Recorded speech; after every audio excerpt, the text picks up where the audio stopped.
Welcome to Inside PTI, weekly videos designed to get you the trial information you want, agronomy explanations you need, and insights that'll set you up for success on your farm.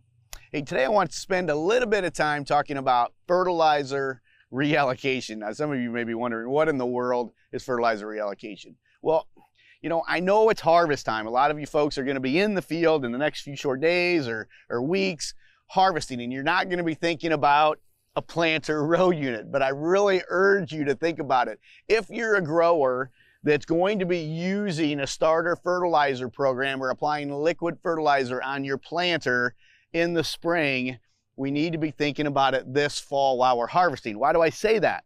Well, so you're probably, as a grower, going to be making fertilizer recommendations this fall and potentially applying a dry fertilizer like diammonium phosphate and E60 potash. But if you put all of your nutrients on now, we're not going to have any money left over in the budget, and we've already applied our nutrients, so we won't be able to use a liquid program on the planter. And so what we go by here at the PTI farm is a fertilizer reallocation program where we know we're going to be doing this. We account for it on the nutrient recommendation side and on the economic, the dollar side. So guys, get this. I know you're going to be soil testing, or you're going to take an existing soil test and say, okay, here's the yield I want to grow for next year's crop. And based on the soil test information, somebody's going to make you a recommendation. I need this many pounds of fertilizer. And somebody's going to want to go spread it. In my case, my ag retailer is going to want to come out with a dry fertilizer rig and spread all that fertilizer. But I urge you, we got to take a step back. And while we're in the combine, we got to be thinking, hey, wait a minute. I'm going to be putting a liquid fertilizer on in the spring with my planter, so I need to back my program down a little bit, reallocate those nutrients that I was going to put in the dry fertilizer and account for it, what I'm going to do in the spring on the planter, okay? So what we do at this farm with our fertilizer reallocation program is we have what we call a 5-point touch. We're using FurrowJet, and I've got a row unit right here that's running product. We've got FurrowJet where we're putting 3 bands in the furrow. You can see the 3 blue circles where FurrowJet is applying right there in furrow. And then I've got the 2 outside blue dots, and that's going to be my conceal application. And we know we're going to be using this on a lot of our acres because we feel this helps set the foundation to drive yield. I still need a dry program though. I think I need dry fertilizer to build my soil test values. I'm not going to get that from a liquid. So I want to use both.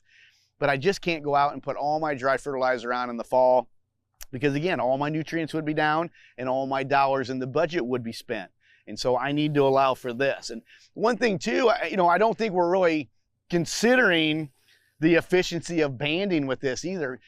When you utilize a program like this, the high concentrate of fertilizer in those bands, there's probably a 30% efficiency that we could probably take advantage of as well.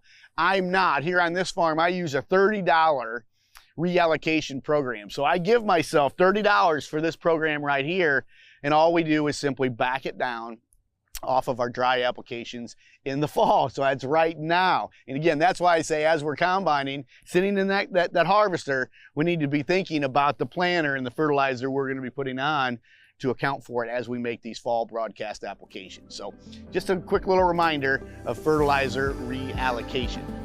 So today's Inside PTI agronomy tip of the day is think about fertilizer reallocation. If you're a grower that's going to be putting liquid on the planter, when you go over your soil test results this fall, make sure you drop those rates to account for the nutrients you're going to be putting on in the spring.